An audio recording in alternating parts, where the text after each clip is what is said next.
Ya, kita kocok-kocok dulu, Pak Prof. Setelah itu kita minum dan kita rasakan nikmatnya kopi di PWI Corner.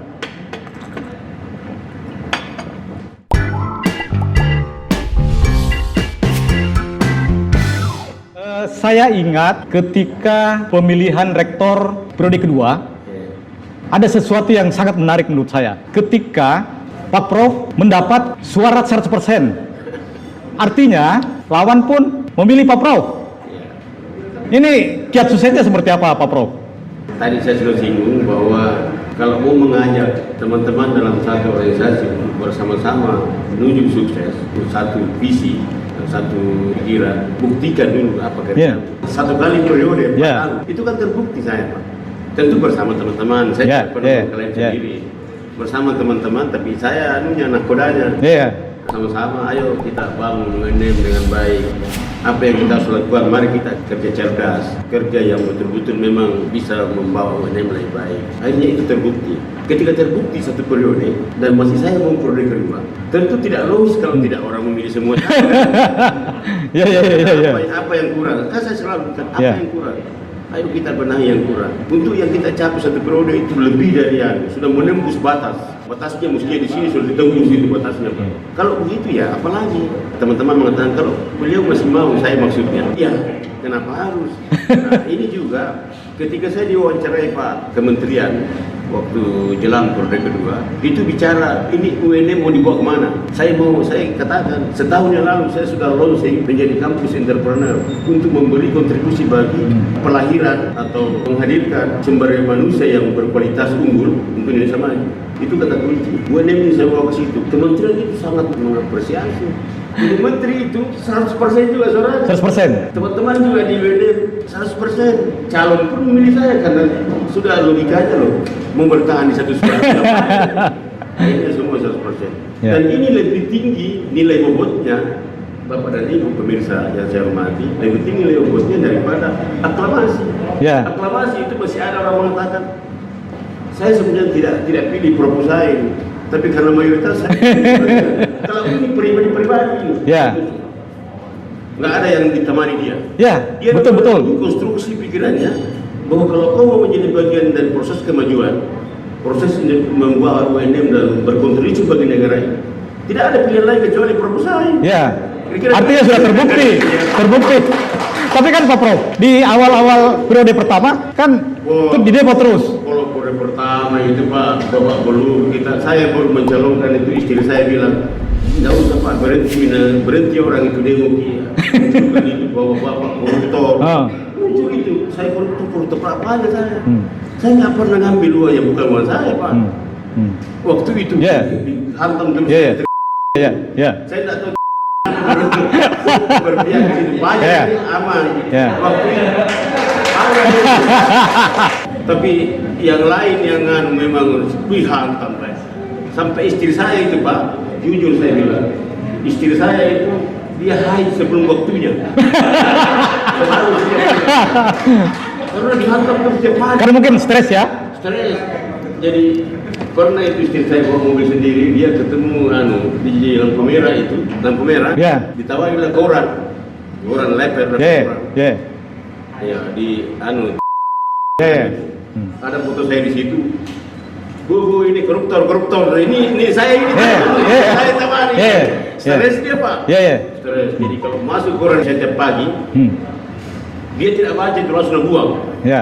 Betapa itu, saya datangilah itu semua teman-teman wartawan, saya bilang berdosa saya tidak pernah seperti yang kau beritakan ini. Jujur dia seperti ini. Demi Allah saya bilang, di mana letaknya saya menjadi bagian dari korupsi di pembangunan lab terpadu? Saya hanya sekedar dekan waktu itu. Tapi itulah yang terjadi dalam politik. Saya istri saya bilang, sudahlah, tidak usah itu tenang. Saya bilang tidak, saya harus lawan ini kehidupan. Itulah saya Pak. Saya lawan ini, tidak boleh saya biarkan orang mengatakan bahwa saya koruptor. Saya lawan. Gimana titiknya? Saya lawan dan saya ambil. Tidak boleh Pak. Jadi kalau ada sesuatu Pak jangan mundur. Kalau memang tidak, kecuali Bapak yang benar ya mundur. Saya tidak maju terus saya Pak, sudah dapat. Ya, baik Pak Prof, kita tinggalkan masa lalu, Oke. kita tata masa depan. Inspirasi apa yang muncul ketika menghadapi atau menyambut Dies Natalis UNM yang ke-60 pada Agustus mendatang?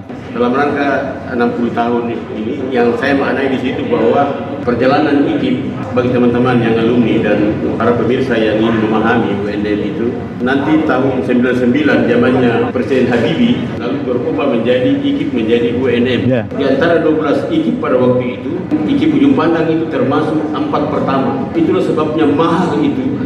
Harga penyebutannya itu UNM, bukan UNEM. UNM. Kenapa UNM? UNM itu kita yang pertama mengambil nama kota Makassar, Universitas Negeri Makassar.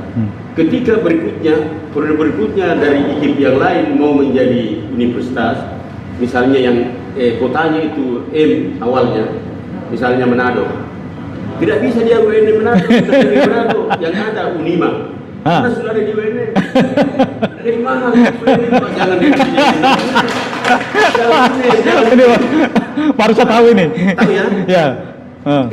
Ketika Medan, bukan UNM, Universitas Negeri Medan, dia Unimed. Karena dia belakangan sedikit dari kita sudah kita ambil. Lalu Malang, Universitas Negeri Malang. Nah, dia bingung. Nah, ini dia kalau nulis itu dia UM Malang. Jadi negerinya. Nah, nanti kalau dia tulis sempurna baru Universitas Negeri Malang. Apa yang terjadi? Ketika ada pembagian kue dari pusat yang jatuh ke Malang, istilahnya proyek, itu jatuh ke Universitas Muhammadiyah Malang, Pak. Kan Malang itu Universitas Muhammadiyah Malang. Kita ke situ disadari oleh teman-teman di Universitas Negeri Malang. Bahaya. Tapi ya sudah, akhirnya dia tulis panjang terus itu Universitas Negeri Malang. Nah, itu. Kenapa Surabaya itu pakai UNESA, Universitas Negeri Surabaya? Ya karena sudah diambil UNS Solo. 11 Maret. Kenapa itu IKIP Semarang pakai UNES? Karena UNS Solo sudah ngambil UNS 11 Maret. Bagi UNJ ya memang nggak ada Universitas Jakarta. Nah, ya Universitas Negeri Bandung misalnya, tapi dia pilih sendiri menjadi UPI sendiri. Akhirnya dikebuli teman-teman universitas padahal IKIP. Terus kenapa memilih tema Dies Natalis tahun ini transformasi pendidikan berbasis entrepreneurship di era merdeka belajar dan kampus merdeka? Kata kuncinya tema ini adalah mau maju dengan perubahan, berhenti atau punah. Berhenti atau punah? Berhenti atau punah. Tapi saya ingat dulu pernah Pak Prof membuat kebijakan bahwa tidak ada seorang pun mahasiswa yang boleh berhenti kuliah hanya karena biaya. Sampai hari ini masih saya. Oh, sampai hari ini? Sampai hari ini masih saya pertahankan itu, dan itu adalah prinsip saya dalam memimpin perguruan tinggi ini, UNM. Saya kasih tahu mahasiswa dan semua orang tua, saya bilang jangan pernah ragu dan jangan pernah berpikir kami tidak menjadi bagian dari proses. Katakanlah tiba-tiba tidak bisa membayar UKT atau SPP, asal jujur sampaikan kepada saya kasih nol. Jadi tidak boleh ada orang berhenti kuliah di Universitas Negeri Makassar hanya karena alasan tidak bisa membayar. Ini saya. Yang penting jujur menyampaikan. Maksud saya, datanglah bersama orang tua. Kita verifikasi, betulkah itu? Yang ada sekarang adalah mereka menuntut tidak orang tua. Jadi ketika tidak turunkan, tetap juga sempurna dari kiriman dari orang tua. Kita harus jujur. Berapapun nada, berapapun asal datang, dan itu cara verifikasinya, Bapak dan Ibu yang saya hormati teman-teman. Paling tidak kalau ini saya kirim 2-3 orang, lalu dia ada di radius di mana itu alamatnya ini, orang tuanya ini yang datang tadi, lalu ditanya lah teman-teman, itu ada anaknya di UNM kuliah. Kalau menurut Bapak bisa nggak dia bayar itu kalau dia itu katakanlah misalnya 3 juta, berarti kan 500 1 bulan. Kalau dia 500 1 bulan itu bisa nggak dia bayar itu kira-kira itu anaknya itu? Nggak bisa Pak, nggak bisa. Memang ada penghasilannya itu. Pindah lagi tempat lain. Menyorot juga ini tadi. Kalau sudah 2-3 yang mengatakan begitu, kita simpulkan bisa bayar, kasih nol. Tapi kalau orang mengatakan, wih bisa banyak istilahnya, tidak bisa, itu kan membohongi Pak. Tidak boleh begitu Pak. Itu yang saya maksud. Ya. siapapun kita, kasih tahu semua masyarakat di seluruh yang ada kuliah anaknya di UNM, kalau memang Anda tidak bisa membayar, datang sama saya. Tapi ada peristiwa yang sangat menarik menurut saya ketika Pak Prof duet dengan seorang mahasiswi. Terus setelah duet, Pak Prof kasih tahu bagian keuangan, kasih dia ini beasiswa. Ya. Ini kenapa? Apa karena dia pintar menyanyi atau karena dia apa sehingga dicarikan beasiswa? Ya karena ada kelebihan, Pak. Oh, ada kelebihan. Oh, ya ya. Ya ya ya. Kalau dia bisa membahagiakan kita, dia bisa menginspirasi orang lain, Ya. dia bisa memberi manfaat bagi sesama. Kan sebaik-baik orang itu yang bisa memberi manfaat sama. Ya ya ya. ya. Sampah pemerintah. Jadi manfaat itu ketika dia bernyanyi, mereka menikmati. Ya. Oh, dia beri manfaat ini naimun. Ya. Oke para pemirsa, kita tahan sejenak.